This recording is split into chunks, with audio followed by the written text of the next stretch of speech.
방문객이 지나가다가 첫 번째 벽돌공에게 물었습니다. 당신은 지금 무엇을 하고 있나요?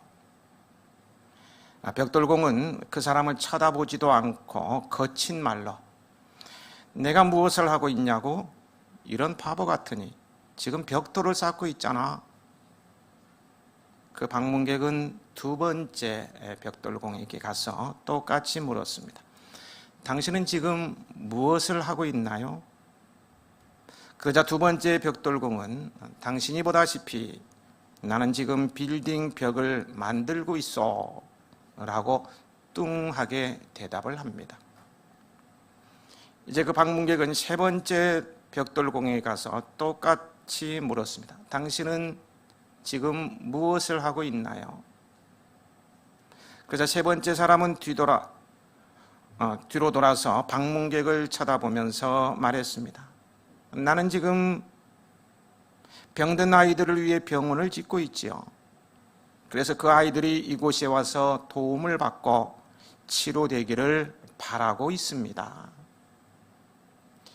이 세 번째 벽돌공은 엄청난 잠재력의 소유자일 수 있습니다. 그러나 아직 완성되지 않은 소아병원에서 아이들이 치료받는 것을 보았기 때문입니다.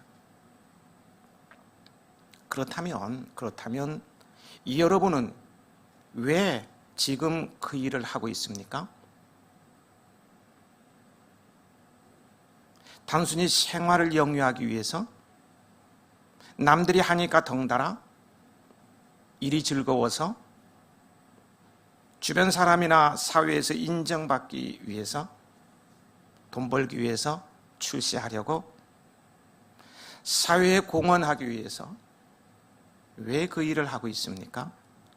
왜 텃밭을 합니까? 우리는 일을 시작하기 전 일에 대한 목적 의식을 분명히 할 때 삶의 자세가 진지해지고 자신이 하는 일에 대한 보람을 느끼면서 역동적인 삶을 살게 될 거예요. 본문 13절을 보면 야고보는 들으라, 이 들으라는 말씀과 함께 지금부터 자신이 책망할 자들이 어떠한 이들인가에 대해 말하고 있습니다. 책망할 자들, 야단칠 자들이 어떤 사람들인가에 대해서 말하고 있다는 거예요. 너희 중에 말하기를 오늘이나 내일이나 우리가 어떤 도시에 가서 거기서 1년을 머물며 장사하여 이익을 보리라 하는 자들아. 이는 구체적인 사업 장소와 어떤 도시에 가서 기간 1년을 머물며 목적 장사하여 이익을 보리라. 구체적인 사업 장소와 기간, 목적을 포괄적으로 이르는 말이라고 할 수가 있겠죠. 이들은 막연히 꿈만 꾸면서 앉아 있거나 주먹구구식으로 사업을 하는 이들이 아니라 실제 지도를 펴놓고 구체적인 사업 계획을 수립할 줄 아는 어떤 지혜로운 사람들이라고 할 수 있어요. 오늘날로 말하면은 이들은 정밀한 시장 조사와 타당성 검토를 거쳐서 완벽한 사업 계획과 프로젝트를 수립하고 실행할 줄 아는 치밀한 사업가들입니다. 그러면 야고보는 왜 이러한 그들을 책망하는 것입니까? 원래 하나님께서 미래에 대한 계획 자체를 악한 것으로 보기 때문에 하나님을 대신하여서 그들을 책망하고 나선 것인가요? 그렇지 않습니다. 아니, 우리 하나님이야말로 가장 완벽한 계획을 통해서 모든 일을 이루어 가시는 분이십니다. 천지 창조의 과정을 보면은 치밀한 계획 속에서 엿새 동안 완벽한 창조를 이루어내셨어요.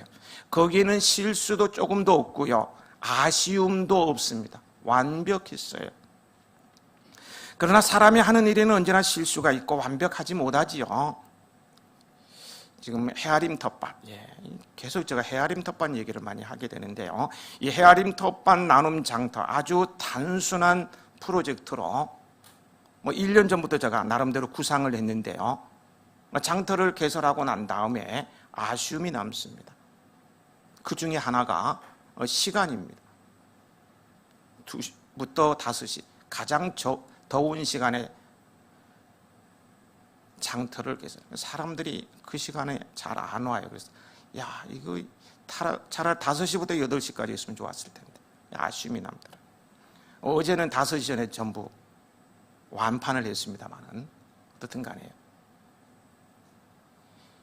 인간의 계획은 아무리 단순한 것이라 할지라도 지나고 보면 아쉬움이 있고 미련이 남고 그렇다는 거예요.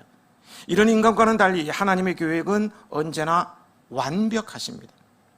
오늘 우리의 구원도 치밀한 계획 속에 이루어졌지 않습니까? 성경을 보면은 만세전에 이미 예정하시고 선택해 주셨다가 때가 되면 나를 불러주신 거예요. 그래서 우리의 구원이 더욱 값진 것입니다. 값진 거예요. 우리 예수님께서도 아무 계획도 없이 무작정 자신을 따라 나서겠다는 이들을 향해서 즉흥적으로 하지 말고 좀 더 곰곰이 모든 것을 생각해 보라고 이렇게 말씀하세요. 누가복음 14장 22절에 30절입니다. 너희 중에 누가 망대를 세우고자 할진대 자기의 가진 것이 준공하기까지에 족할는지 먼저 앉아 그 비용을 계산하지 아니하겠느냐. 그렇지 아니하여 그 기초만 쌓고 능히 이루지 못하면 보는 자가 다 비웃어 이르되 이 사람이 공사를 시작하고 능히 이루지 못하였다 하리라. 이처럼 우리 하나님이야말로 모든 것을 계획하시고 그 계획대로 진행하시는 분이십니다. 그러면 우리도 어떤 일을 하려면 치밀한 계획을 세우는 일부터 먼저 해야 하는 것이 당연한 거예요. 대강 한다 그래. 어찌 되겠지 어찌 되지 않겠어. 이것은 결코 주님다운 모습이 아니고요. 주님의 도우심을 이런 사람은 기대해서도 안 됩니다. 그렇다면 왜 야고보는 치밀하게 계획을 세워서 일을 추진하는 그들을 책망하고 있는 것일까요? 오히려 치밀하신 하나님의 성품을 닮았다고 칭찬하면서 덕담해 줘야 되지 않겠습니까? 앞으로 일 잘 될 거다고, 하나님이 도와주실 거라고. 그런데 그렇지 않고 책망하고 있다는 거예요. 왜 그러냐는 겁니다. 그것은 그들의 계획과 야심 속에는 하나님의 뜻과 영광이 완전히 배제되어 있었기 때문입니다. 그들의 꿈과 계획 속에는 하나님의 뜻을 이루고 그분의 영광을 드러내겠다는 생각은 조금도 없고 오직 자기들의 뜻과 욕심만이 가득 차 있었던 것이었어요. 하지만 하나님께서 인간을 그분의 형상을 따라 지으신 것은요, 오직 하나님의 뜻과 영광을 위해서라고 성경은 분명히 말씀하고 있어요. 더구나 하나님께서 우리를 자신의 백성으로 부르신 것은 하나님의 영광을 찬송하게 하기 위함이라고 이사야 43장 21절, 에베소서 1장 6절에 말씀하고 있잖아요. 따라서 우리 인간, 특히 성도들이 하나님을 배제한 채 자기 뜻과 영광을 위해서만 살아간다면 그 자체가 죄일 뿐 아니라 또 실제로 그 모든 삶은 한간 물거품처럼 허망하게 사라질 수밖에 없어요. 우리 주님의 제자인 야고보를 죽이고요, 베드로마저 죽이려고 했던 헤롯 왕을 예로 들어볼까요? 그는 유대인입니다. 로마 정부와의 관계 속에서요, 여러 가지 어떤 역학관계 등을 극복해서 왕이 된다는 것은 결코 쉬운 일이 아니었을 것입니다. 그런데도요, 그의 치밀한 계획과 갖고 온 노력 끝에 그는 왕의 자리에까지 오르게 되었어요. 이건 아무나 할 수 있는 일이 아닙니다. 그런데 그렇게 왕이 되지만 어떻게 되었습니까? 하나님께 영광을 돌리지 않고 자신이 영광을 차지하다가 주님께서 치시니 벌레에게 먹혀서 허망하게 죽어가야만 했어요.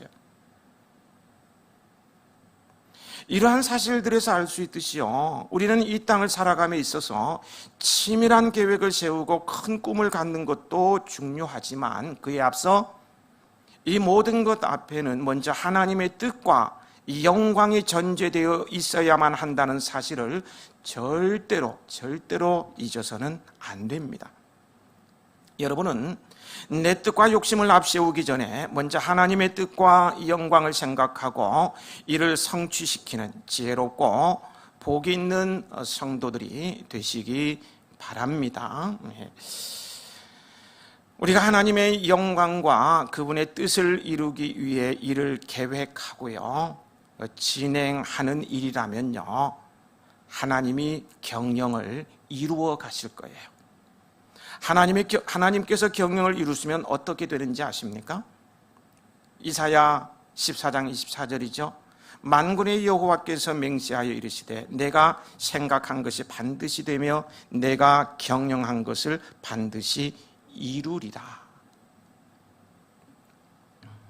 여러분, 왜 우리가 하나님의 뜻과 영광을 먼저 찾아야 하는가 하면, 우리 인생은 내일 일을 알 수도 없는 반면 하나님의 뜻과 계획은 영원하고 그 일은 영원토록 영광스럽기 때문입니다.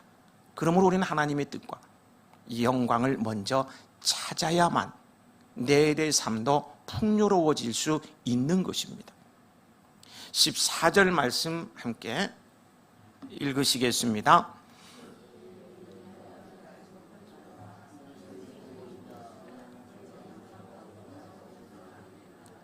우리 인간은 한치 앞의 일도 알지 못하는 연약한 존재라는 말이죠.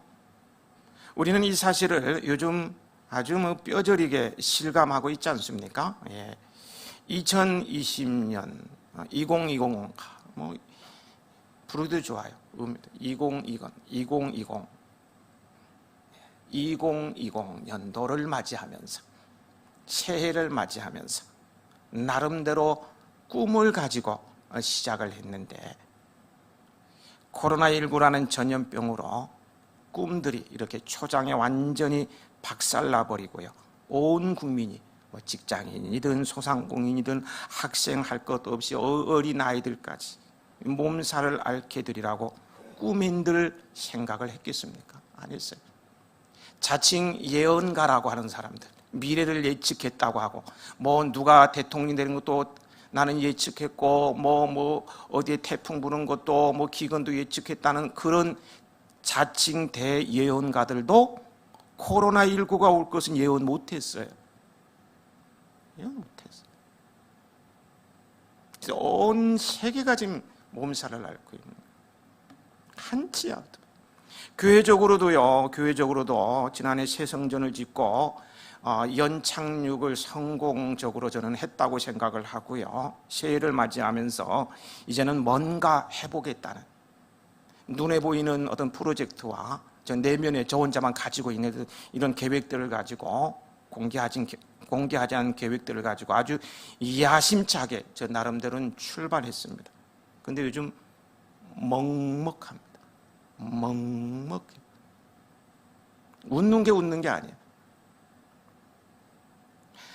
텃밭에 올인해보지만은요, 그것이 복음이 아니기 때문에 실은 허전해요. 웃는 게 아니야. 너무 속상하기도 하고, 왜 이러지?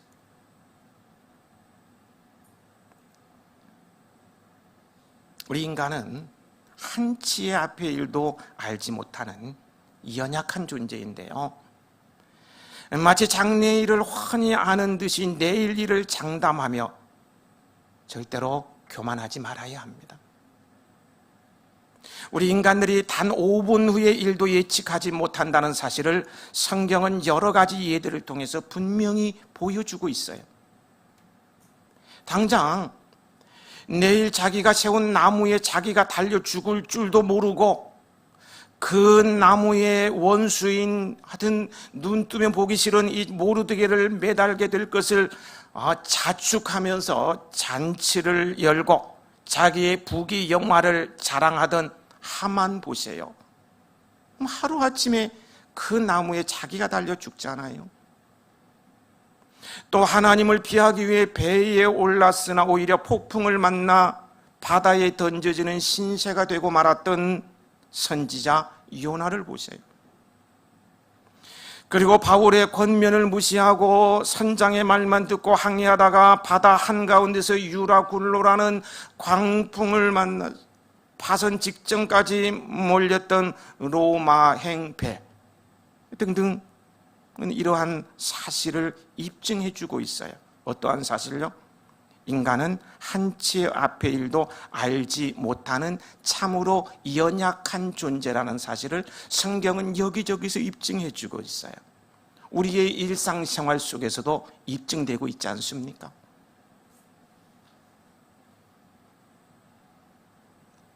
어떤 사업이 무너짐 앞에서 탄식하는 분들,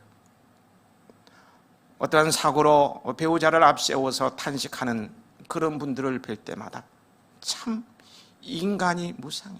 참 한치 앞도 내다볼 수 없구나. 이 사실 앞에 다시 한번 고개를 숙이게 되구나. 그런데도요, 예나 지금이나 이 교만하고 어리석은 우리 인간들은요, 스스로의 힘과 지혜로 어떤 자신의 미래의 일을 알 수 있다는 이 허망한 생각에 사로잡혀서요, 온갖 방법들을 동원해 왔습니다. 그래서요, 까마득한 원시 시대도 그랬고요. 원시 시대부터 이 첨단의 과학 문명을 자랑하는 오늘날까지도요, 사람들이요, 하늘에 있는 별자리를 보면서 점을 치기도 하고요. 심지어는 귀신의 힘을 빌어 내일 일을 알고자 굿도 하고요. 돼지머리 놓고 고사를 지내면서 평안을 빌고요. 만사형통하기를 원하고요. 참 원시시대라 하는 일인 것 같죠. 근데 오늘도 하고 있어요. 또 어떤 사람은 이런 게 정말 이건 무식한 행위라고 비판하는 사람들이 좀 고상하신 분들이죠. 좀 더 고상한 이 건전한 사고방식을 지닌 사람들은 어떻게 하느냐 그러면은 각종 통계와 확률 등 수학적이고도 과학적인 방법을 통해서 미래의 일을 예측하고자 합니다. 물론 예측과 예언은 다른 것으로요, 우리는 이러한 합리적인 방법까지 무조건 배척해서는 안 될 것입니다. 하지만 이미 분명하게 입증되고 있듯이요, 이러한 예측조차도 맞는 경우보다는 틀리는 경우가 훨씬 더 많다는 사실을 생각하면 미래의 일은 인간의 영역 밖에 있음을 어느 누구도 부정할 수 없을 거예요. 안 그렇습니까? 오늘 여러분의 지금 이 순간의 모습, 여러분이 미래를 예측한 대로 그대로 왔습니까? 아니잖아요.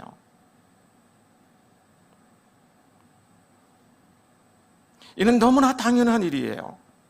미래를 예측할 수 없다는 거예요. 왜냐하면 우주 만물과 인생 만사는 오직 하나님의 주권과 섭리하에 움직여지는 것이며, 하나님은 이에 대한 모든 미래의 일들을 우리들에게 알 수 없도록 하셨기 때문입니다.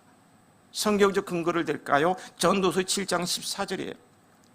사람이 그의 장래의 일을 능히 헤아려 알지 못하게 하셨느니라.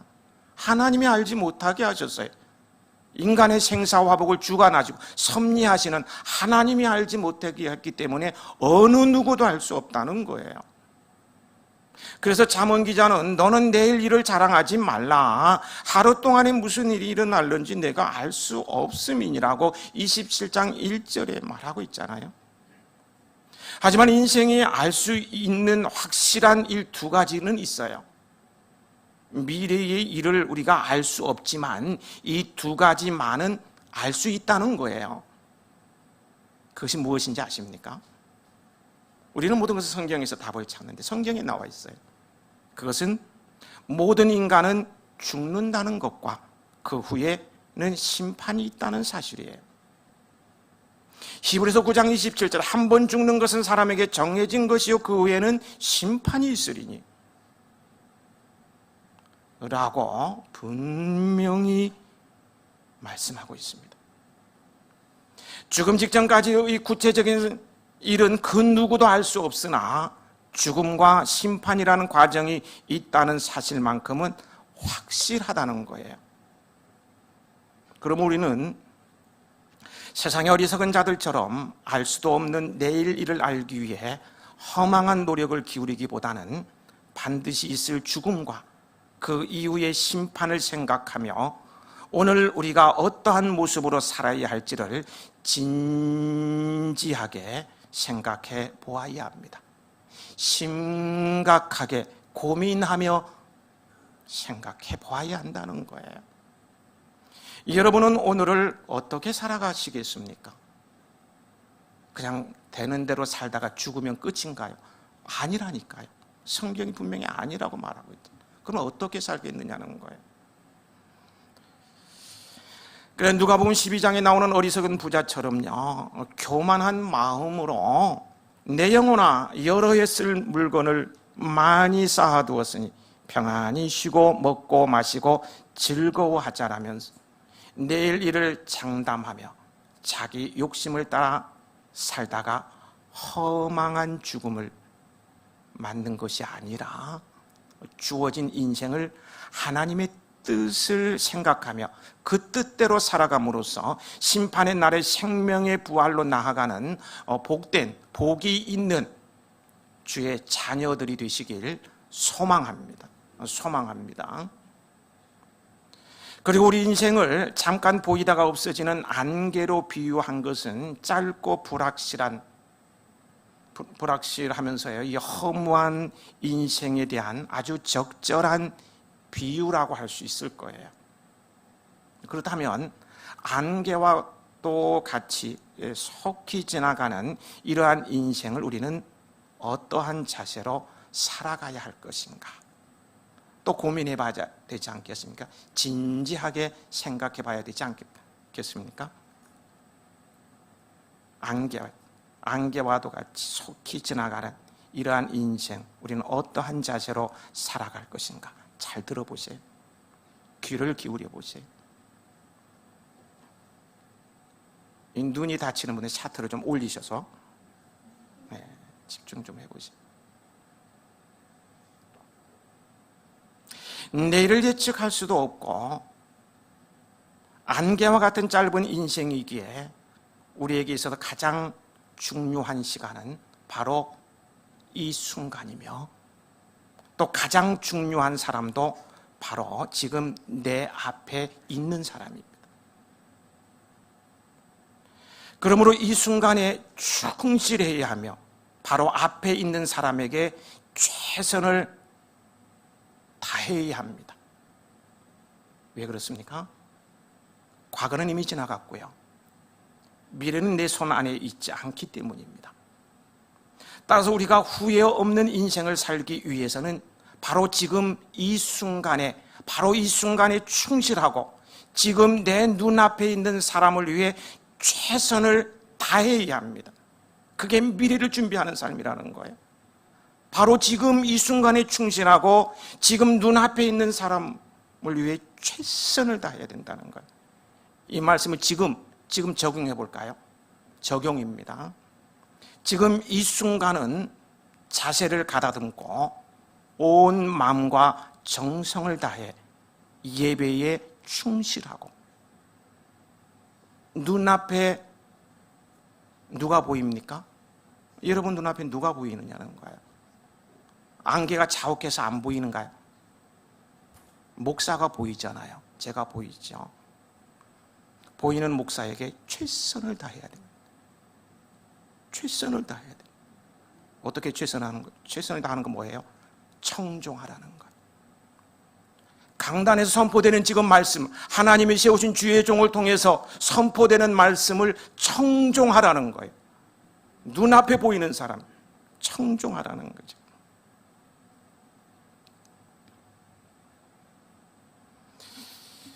예배 시간에 딴청 부리고요, 설교 시간에 딴짓하면서 사람 마음 아프게 하는 이도 있더라고요. 시험 들게 하는 이들도.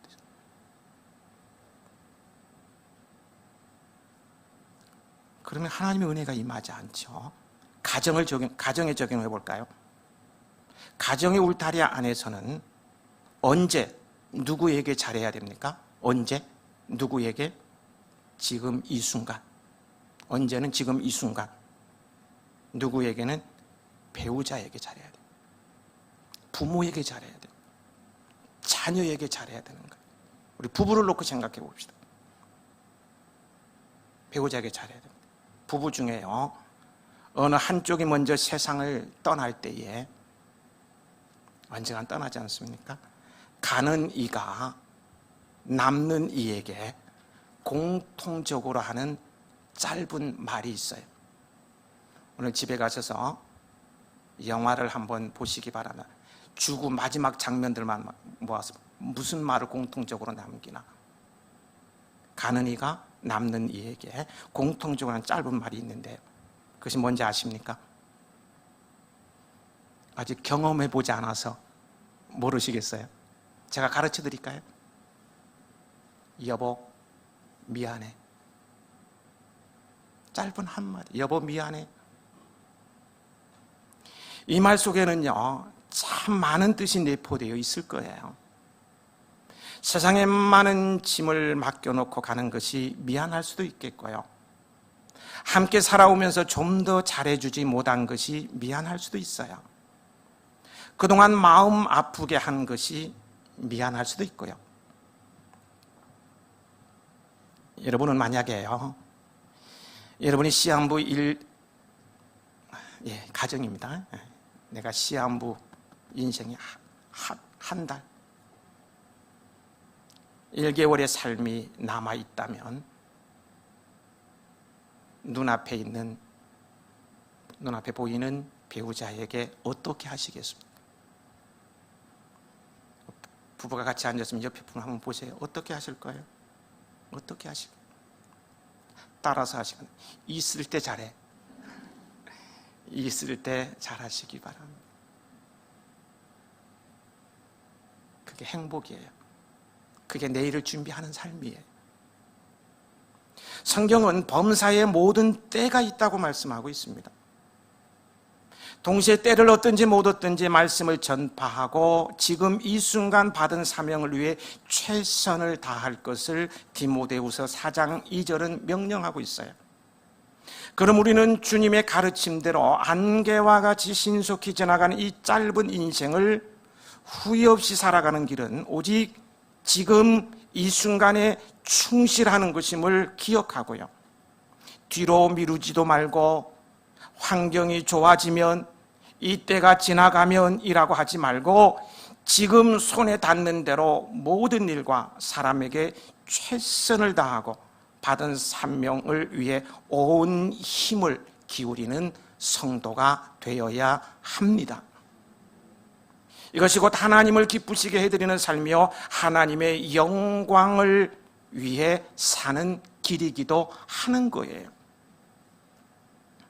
또한 하나님의 영광을 위해서 우리는 모든 일에 주님의 이름과 그 뜻을 앞세워야 합니다. 15절을 함께 읽으시겠습니다.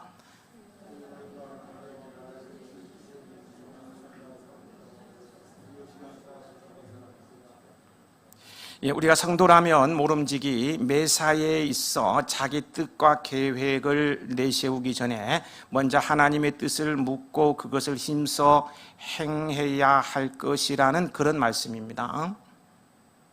우리는 우리 욕심을 하나님의 뜻으로 포장하거나 먼저 욕심대로 행하고 나서 이를 하나님의 뜻으로 내어 밀거나 아니면 되는 대로 하나님의 뜻 운운하면서 어떤 불경한 행위를 결코 해서는 아니 됩니다. 여러분, 오직 먼저 하나님의 뜻을 마음을 다해 묻고 그 뜻이 확실하면 진심을 다해 이를 힘써 행함으로 이 땅에 진정한 하나님의 뜻을 이루어드리는 충성스러운 하나님의 사람들이 되시기 바랍니다. 하나님께서 함께 하시지 않겠습니까? 하나님이 함께 하시면 형통이라고 지난주일에 말씀을 드렸어요. 16절 말씀 함께 읽으시겠습니다.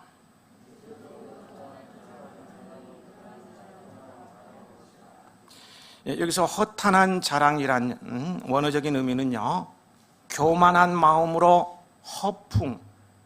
교만한 마음으로 허풍을 떠는 것을 가리킵니다. 13절에 기록된 것처럼요, 내일에 대한 자기 계획을 떠벌리며 자랑하는 것은 한마디로 교만한 마음으로 허풍을 떠는 것에 불과하다는 거예요. 그리고 이처럼요, 내일에 대한 자랑이 곧 허풍이 될 수밖에 없는 이유는요, 뭘 것 같아요? 우리 인간은 내일 일을 알지 못하기 때문입니다. 그러니까 허풍이죠. 그리고 야고보는요, 이러한 자랑을 단지 허풍이라고만 규정하는 것이 그치지 않고요, 한 걸음 더 나아가서 뭐라고 말하고 있습니까? 악한 것이라고까지 말하고 있습니다. 왜냐하면 이러한 자랑 속에는 마치 자기 인생과 미래가 자기 손안에 있는 것처럼 여기는 교만이 숨어 있기 때문입니다. 하지만 이미 살펴본 바와 같이 우리 인생은 물론 우리의 모든 미래는 결코 우리의 손에 있지 아니하고 나의 손에 있지 아니하고 말입니다. 오직 하나님의 주권과 섭리 가운데 있어요. 그렇다고 하나님은 인간의 모든 자랑을 예외 없이 교만하고 악한 것으로 보시지는 않습니다. 인간이 자랑 가운데 유일하게 아름다운 자랑이 하나 있는데요, 그것은 바로 예수 그리스도와 그 복음을 자랑하는 것입니다. 이러한 자랑은 하면 할수록 아름다운 것이요, 하나님의 칭찬을 받는 거예요. 왜 그럴까요? 이 복음을 듣는 모든 이들에게 구원과 생명을 가져다 주기 때문입니다. 그러니까 이건 더 많이 자랑해야 되는 거예요. 세상 일은 자랑하면 시기하는 사람이 반드시 있게 돼 있어요. 복음은 아니라는 거예요. 구원과 생명을 가져다 주니까. 너무 아름다운 자랑이라는 거예요. 그런데 우리 부패한 인간들은 오히려 자랑하지 말아야 할 것은 자랑하고요, 자랑해야 할 것은 부끄러워하고 있으니 참으로 안타까운 일이 아닐 수 없어요. 여러분은 세상의 많은 사람들처럼 확실치도 않은 내일의 일을 자랑함으로써 허풍쟁이가 되지 말고 하나님으로부터도 책망을 받는 어리석은 사람이 되지 않기를 바랍니다. 예수 그리스도의 복음만 자랑하시기 바랍니다. 17절 말씀 함께 읽겠습니다.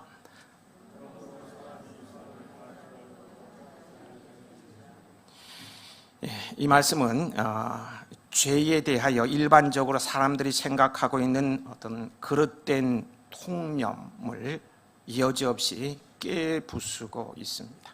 완전 깨트리고 있어요. 일반적으로요, 사람들은 죄란 하지 말라고 금한 것을 하는 것이라고 생각합니다. 그렇죠? 여러분도 그렇게 생각하시는가요? 죄란 하지 말라고 금한 것을 하는 것이 죄다, 그렇게 생각하시느냐는 거예요. 그러다 보니까요, 마땅히 해야 할 일임에도 불구하고 하지 않는 것에 대해서는 아예 죄라고 여기지 않거나 죄라고 여겨도 그다지 대수롭지 않는 죄로 여기면서 넘어가는 경향이 많습니다. 좀 어려운가요? 예를 들어봅니다. 예를 들어서요, 만일 누군가 10계명 가운데, 10계명을 하고 예를 들겠습니다. 10계명 가운데 살인하지 말라, 간음하지 말라, 이 계명을 어기면요, 그것이 무서운 죄라고 생각합니다. 그죠? 무서운 죄라고 생각을 하면서도요, 동일한 10계명 가운데 하나인 안식일을 기억하여 거룩하게 지키라, 내 부모를 공경하라, 계명에 대해서는 훨씬 가볍게 생각을 하는 거예요. 실제로요, 교회 안에서 성도들 중에 누가 제6계명이나 제7계명, 제6계명은 살인하지 말라, 제7계명 간음하지 말라, 이것을 범하면요 당장 징계해야 된다고 막 목소리가 높아질 거예요. 막 저한테 막 찾아와서 막 데모할 거예요. 아니, 그 사람이 지금 간음했는데 교회 나오게 해요? 고발해야지. 살인했는데 가만 놔둡니까? 교회가 끝장이네 막장이네 막 그럴 거예요. 만약에 목사인 제가 살인했다 간음했다, 뒤도 돌아보지 못할 거예요. 보따리 살고 쫓겨나는 거예요. 여러분 봐주시겠어요? 아무도 안 봐주겠다 그러잖아. 쫓아내겠다고. 다 그런 거예요. 엄중한 죄라는 거예요. 그러나 누가 주일에 교회에 나오지 않으면 그저 바빠서 못 나왔겠지 라고 생각할 뿐, 그것으로 그가 큰 죄를 범했으니까 징계하자고 하는 사람이 없어요. 똑같은 십계명인데, 살인하지 말라와 똑같은데 쥐를 빼먹었어. 징계해야 되지 않느냐? 연판장 돌리면서. 한 사람도 없다는 거예요. 이런 말을 하면 꼭 시험에 들려고 하는 사람들이 있었어요. 주일 성수. 코로나 때문에 집에서 영상 예배를 드리는 분들도 주일을 지키는 분들입니다. 우리 영상 예배 분들. 하지만 여러분, 분명 하나님께서는요, 안식일을 준수하지 않고 부모를 공경하지 않는 자에 대해서도요, 살인이나 간음죄를 저지른 자와 마찬가지로 차등을 주지 않습니다. 동일하게 심판하셨어요. 출애굽기 21장, 민수기 15장을 읽어보세요. 동일하게 심판하셨어요. 하나님 앞에서는 하지 말라는 명령을 어기는 것이나 하라는 말씀을 실행하지 않는 것 모두 동일한 죄입니다. 여러분은 적극적으로 선을 행함으로 하나님의 뜻과 그분의 영광을 드러내는 성도들이 되시기 바랍니다. 그러므로 사람이 선을 행할 줄 알고도 행하지 아니하면 죄인이라는 말씀은 또한 야고보가 지금까지의 자신의 권고를 무시하지 않고 말씀에 순종하는 삶을 살기를 결론적으로 촉구하는 말씀이기도 해요. 지금까지 들은 말씀을 무시하지 말라는 거예요. 지금 야고보서의 말씀을 쭉 설명했어요. 쭉 풀어서 설명했어요. 지금까지 들은 말씀을 여러분 무시하지 말고 그 말씀에 순종하며 살아가십시다. 오늘 본문에서요, 야고보는 내일 일도 하지 못하는 자들이 자기 욕심과 계획을 자랑하는 것을 보며 그 모든 것은 단지 허탄한 자랑일 뿐 아니라 어리석고 악한 행위라고 준엄하게 책망하고 있었습니다. 따라서 우리는 자신은 단지 안개와 같은 존재임을 인식하고요, 인생의 모든 길이 오직 하나님의 섭리와 주권하에 있음을 인정하는 겸손함을 한순간도 잊지 말아야 합니다.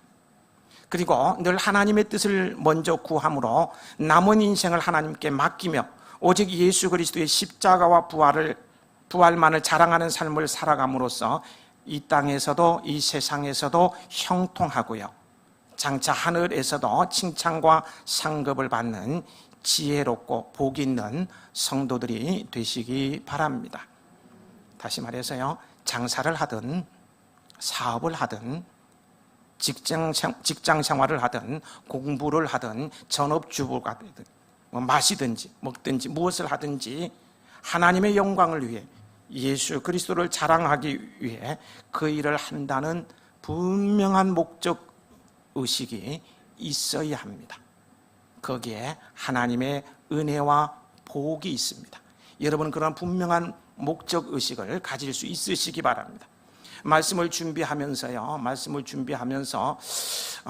우리 교인들을 생각해 봤어요. 우리 교회에 소속된 성도들의 직업군이 매우 다양하더라고요. 한번 생각해 보니까 직업들이 참 다양해요.